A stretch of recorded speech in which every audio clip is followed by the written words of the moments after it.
હવે request doctor Tushar Patel for few words. તુષારને બોલાવવામાં એ શાંતિ, તુષાર બોલે ઓછું, એટલે આપણને ઓર્ગેનાઇઝરને ચિંતા ના થાય. હા, હિન્ટ આપી.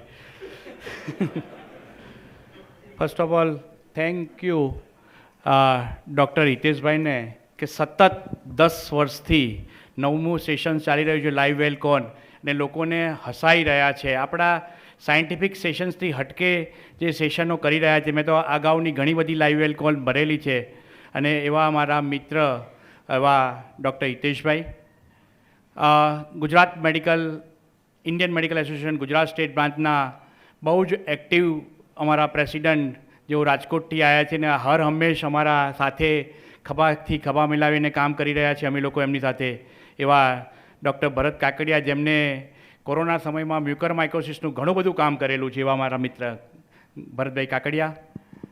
આપણને સૌને એક અલગ રીતના હસાઈ રહ્યા, અને આપણને જે આપણે બધા આપણી કોન્ફરન્સમાં મોસ્ટલી આપણે જોતા હોય તો બધા જે સ્પીકરો હોય, એનાઉન્સર હોય, બધા ઇંગ્લિશમાં જ બોલતા રાખે, પરંતુ જેમને ગુજરાતી સાહિત્યનો પ્રચાર કરી રહ્યા છે, ગુજરાતી સાથે આપણને બધાને જોડેલા રાખે છે કે આપણી માતૃભાષાને આપણે ક્યારેય ના ભૂલવી જોઈએ, માતૃભાષા સાથે સંકળાયેલા રહેવું જોઈએ.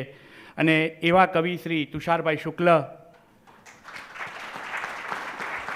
એમોંગ ધ અસ, એટલે આપણામાંથી જ જેમને સાહિત્યનો જેટલો ઊંડો અભ્યાસ કરી રહ્યા છે અને સાહિત્ય વિશે એટલું બધું જાણી રહ્યા છે. આપણામાં એવી બધી ઘણી બધી પર્સનાલિટીઓ હોય છે, કારણ કે હું હમણાં જ અમારી જે આ કોન્ફરન્સ 4મી અને 5મી તારીખે છે ને, તો ગવર્મેન્ટ સાથે હું લાયઝન કરી રહ્યો હતો, તો ગવર્મેન્ટના ચીફ સેક્રેટરી બધા લોકો કે ડૉક્ટરો માંથી એ લોકોને એવું હતું કે આપણે એ ગ્રુપવાળા જે હોય ને એ જ ઇનોવેટિવ કામ કરી શકે, બી ગ્રુપવાળા ના કરે. મેં ગવર્મેન્ટ સાથે લડી અને ગવર્મેન્ટને કીધું કે બી ગ્રુપ, કારણ કે 12મા સુધી તો એ ગ્રુપને બે ગ્રુપના બંને સરખા જ છોકરા હોય છે, અને બી ગ્રુપવાળા પણ એટલા જ ઇન્ટેલિજન્સ હોય છે, એ લોકો જાય છે. એટલે એના માટે પણ અમે ઇનોવેશન્સના કામ કરીને એ કરે. એવા આપણામાંથી સાહિત્યનો સારો એવો પ્રચાર કર્યા એવા યુરોલોજિસ્ટ ડૉક્ટર નિમિત ઓઝા સાહેબ. બહુ વાત નહીં કરું, પ્રજ્ઞેશભાઈએ વાત કરી, પણ મારે 2 થી 3 વાત કહેવી છે ખાલી. કે એક તો આપણે જે આટલા બધા સ્ટ્રેસફુલ લાઈફમાં જીવી રહ્યા હોઈએ છીએ, આપણે લોકોને જિંદગી આપવામાં આપણી જિંદગી ટૂંકી થતી જાય છે, અને એ આપણે નહીં, આપણા સાયન્ટિફિક પેપરો પણ કહે છે, સાયન્ટિફિક સર્વે કહે છે, વર્લ્ડ વાઇડના સર્વે એવું કહે છે કે ડૉક્ટર્સની લાઈફ પેશન્ટની લાઈફ કરતાં ઓછી હોય છે, 10 વર્ષ જેટલી ઓછી હોય છે. એ લાઈફ જો વધારવી હોય ને આપણે, તો આવી લાઈવ વેલ કોન્ફરન્સ જેવી કોન્ફરન્સમાં ભરતા રહેવું જોઈએ.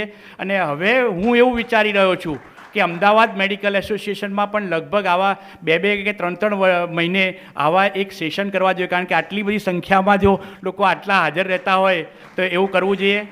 એટલે એવી કોન્ફરન્સની આયોજન કરવું જોઈએ કે જેમાં આપણે હસતા રહીએ, કારણ કે આપણામાં આપણે ડેઇલી જઈએ કે આપણી લાઈફમાં સવારે સારો આનંદ હોય, બપોરે પાછું પેશન્ટ સિરિયસ થઈ જાય એટલે આપણને સ્ટ્રેસ આવે, સાંજે પાછું પેશન્ટને કંઈક થાય એટલે આપણને સ્ટ્રેસ આવે. એટલે આવા આપણે પણ ઘણી બધી સ્ટ્રેસફુલ કન્ડિશનમાંથી પસાર થતા હોય છે, અને ઘણા બધા સ્ટ્રેસફુલ કન્ડિશનમાં જ્યારે હિતેશભાઈ આવી કોન્ફરન્સનું આયોજન કર્યું એ ખૂબ ખૂબ અભિનંદનને પાત્ર છે. કારણ કે આવી કોન્ફરન્સથી આપણે બધા, મેં જોયું કે આપણે સાયન્ટિફિક સેશનમાં છે ને લોકોને પકડીને અંદર બેસાડવા પડે છે. અત્યારે આખો ને આખો હોલ ભરેલો છે, એટલે ખૂબ અભિનંદન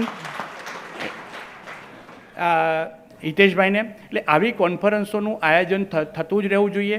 અને વાત કરું અમદાવાદ મેડિકલ એસોસિએશનની, અમદાવાદ મેડિકલ એસોસિએશન, તુષારભાઈ, અમારું 122 વર્ષ પુરાણું આ એસોસિએશન છે.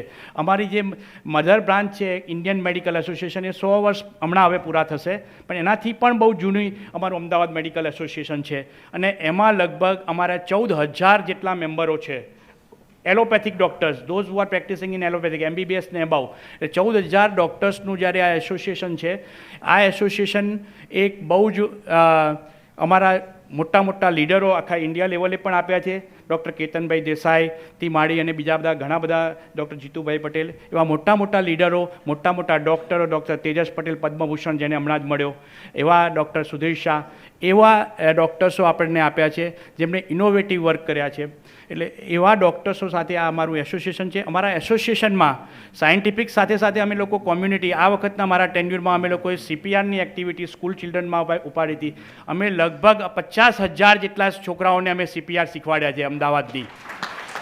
સાથે સાથે ગવર્મેન્ટની સાથે રહી અને અમે ટીબીમાં પેશન્ટને ન્યુટ્રિશન, મેં 30 લાખ રૂપિયા જેટલું ડોનેશન ભેગું કરી અને છોકરાઓને ટીબીથી પીડિત દર્દીઓને ન્યુટ્રિશનલ કીટ 6 મહિના સુધી આપી અને અત્યારે 2,000 અમદાવાદ સિટીના પેશન્ટોને અમે લોકોએ ન્યુટ્રિશનલ કીટ આપી છે.